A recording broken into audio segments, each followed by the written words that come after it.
Welcome to Donmar TV News Channel. Samantala, pinabura ng palasyo ang inilabas na survey kamakailan ng SWS na nagsasabing 91% na mga Pinoy ang may pangambang mahawa ang kailang pamilya sa virus. Ayon kay Presidential Spokesperson Harry Roque, na dapat lang katakutan na makuha ang sakit at mangyayari lamang ito kung hindi iobserba ang minimum health protocol na pagsusuot ng face mask, paghuhugas ng kamay, iwas kasama na ang bakuna. Sinabi pa ni Roque na hindi dapat ipakahulugan sa survey na takot ang mga Pilipino dahil sa kakulangan ng kumpiyansa sa COVID-19 response ng pamahalaan. Ang kinatatakutan niya dito ay virus at hindi ang kakulangan ng kumpiyansa sa hakbangin ng gobyerno sa ginagawa nitong pagtugon sa pandemya. Nagpaalala si Roque na kapag sinunod ang health protocol na sasabayan pa ng pagbabakuna ay maaring makapaghanap buhay kahit may presensya pa ng pandemya. Alam nyo, sa tagal na namin magkasama ni Senator Pacquiao, medyo magiging emosyonal ako dahil siguro since 2004, simula nung galing siya sa talo kay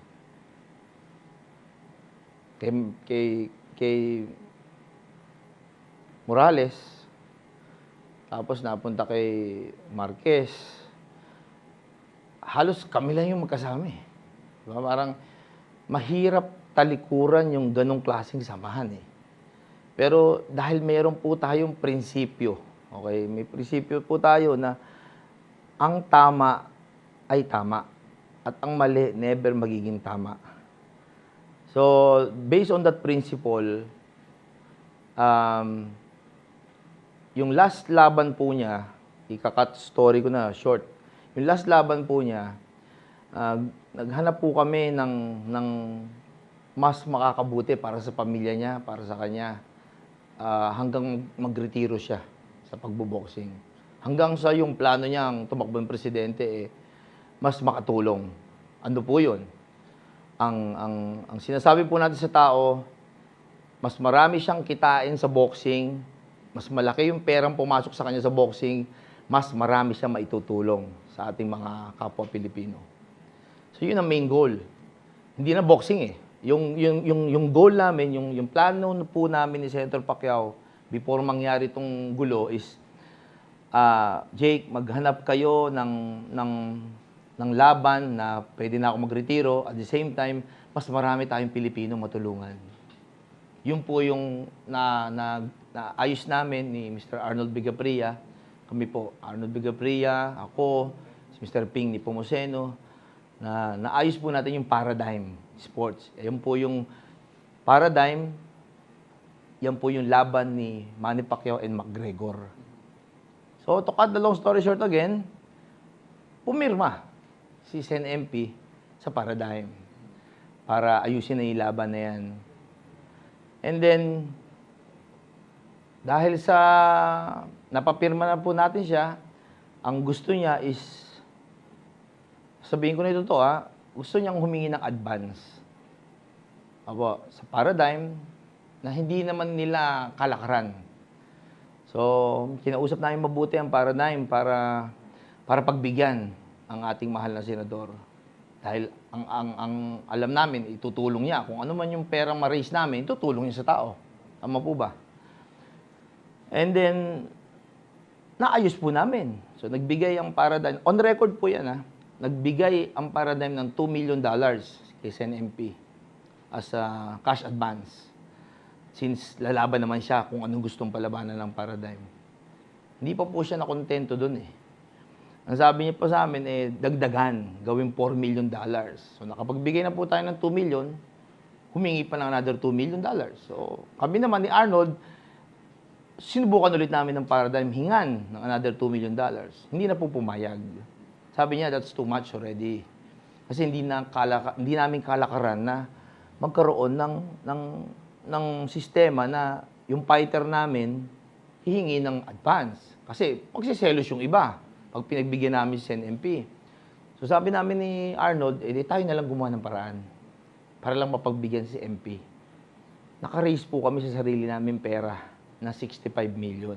So nakuha po niya 165 million sa amin.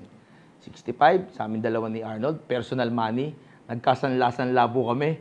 para lang itulong at ibigay kay Senator Pacquiao, and then yung 100 sa Paradigm. To cut the long story short again, part 3, nabigay namin pera, nagkasanla-sanla po kami, nakuha niya yung pera ng Paradigm, tinakbuhan po kami. Hindi niya sinunod yung kontrata, hindi niya sinunod yung usapan namin, para bang yung pagkakaibigan namin na napakahabang panahon na baliwala. Na ang interest lang namin is para sa ikabubuti niya. Kayo po ba, gawin sa inyo yun? Kahit 100 years pa kayo magkaibigan, hindi po ba sasama loob niyo? Mahal ko po si NMP. Pero paano niyo pong mamahalin yung maling gawain na ginawa po sa amin? Kahit sino po siguro tanongin niyo, mahihirapang dibdibin yung kung sa aming mga dikit niyang kaibigan nagawa niya yon. What more sa ibang tao? Masakit. Masakit na masakit. Pero,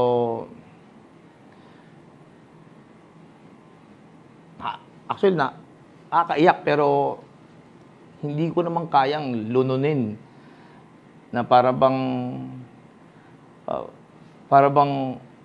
karapatan niya gawin sa amin yun. Dahil Manny Pacquiao siya. Porket Jake Hosol lang kami or Arnold Vega, kahit ano, pwede niya gawin sa amin. So, hindi naman po siguro tama yun. So, yan po yung storya na kinasasamaan ng loob namin na ganun pa man, binigyan po namin siya ng pagkakataon na i-correct. Gaya nga po sabi ni Mr. Tony Tan Kak Chong ng Jollibee. Hindi naman nangyari yung Chicken Joy na sumarap overnight eh. Sabi niya, ang dami niyang pinagdaanan. Sabi niya sa isang tao, it's okay to make mistakes. But how fast can you correct that mistakes? That will define you. So kung alam na ni CNMP nagkamali siya, dapat i-correct niya. Kung yung puso niya ay pure at gusto niya talagang maging maayos yung samahan. Eh hanggang ngayon po parang nakalimutan eh. Para bang entitled siya na gawin sa amin yun. Parang karapatan niya na gawin sa amin yun. Na porket Manny Pacquiao siya, kami Jake Hosol lang or Arnold Vega lang.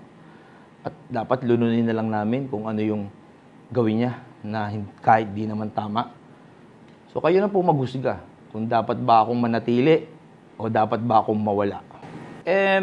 Siguro sa mga past dealings niya, nakasanayan niyang mag-advance para panggastos o whatever. Pero during the time of pandemic, wala halos lahat trabaho. So talagang mahirap mag-raise ng pera.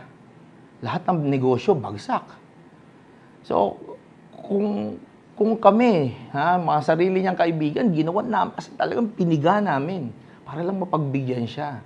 And knowing and trusting him na ginawa namin yun for him. We sacrifice a lot of things for him. Hindi namin akalain gagawin sa amin yun. Natatakbuhan kayo. Tatakbuhan kami. Bakit kayo tinakuha? Yun ang kailangan tanungin natin siya. Kasi hindi kami tumakbo sa kanya. Siya ang tumakbo sa amin. Kami kinuhanan niya ng pera. Hindi kami kumuha ng pera sa kanya. So, yung tanong mo na yan, siya dapat sumagot yan. At hanggang ngayon po, nag-iintay pa rin po kami ng sagot. Sana man lang, mag-reach out siya na sabihin niya na ibabalik ko na lang yung pera. Or ayusin natin yan, yung pagkakamali. Or nangyari na lahat yan. Sorry. At i-correct na lang natin. Ayusin ko yung kontrata. Ituloy natin yan kung ano man yan para makabayad ako sa inyo. Maraming pwedeng paraan Pero hindi po niya ginawa yun. So, ang feeling ko is, feeling niya, entitled siya na gawin sa amin yun. Doon siya nagkakamali. Dahil hindi kami papayag na yung mali gawing tama. Sorry, prinsipyo po yun. Kahit na sino po. Maraming beses, siguro kung 100 meron Baka magsawa ka na nga ayoko na i-detalye. Okay, medyo personal na iba. Kumbaga, tinanong mo lang naman ako kung ano yung dahilan bakit nawala ako sa kanya. So, I have to give you a valid reason na bakit ako nawala sa kanya. Or else, ako naman ang babalik rin ng mga yan. Sasabihin nila, sa tagal namin magsama, wala akong utang na loob, bakit ako umalis sa kanya? So, you need a valid reason para yung pinagsamahan mo na yon ay tatalikuran mo na lang. Kasalanan niya, hindi kami. Hindi, maliban sa pera. Pera, that's one thing eh. Wala yun eh. Sa akin, baliwala yun. Kahit walang perang involved. Yung word of honor. Di ba? Yung word of honor. Walang pera. O wala tayong pinag-usapan pera. Pero yung as your friend, sinabi mo na, o sige, ayusin niyo yan. Pinirmahan niya. May kontrata and everything. Yun, the moment lang yung pinirmahan mo yun. It's just like a covenant with God. Di ba? Kung naniniwala ka sa Biblia, may covenant si Moses and between tao and Moses. Binrake mo yung covenant na yun between you and your friend eh. So, it's just plain word of honor. Walang pera involved. But yung word of honor itself, masakit po yun. Na kung sa kaibigan niya nagawa yun, what more sa hindi niya kaibigan?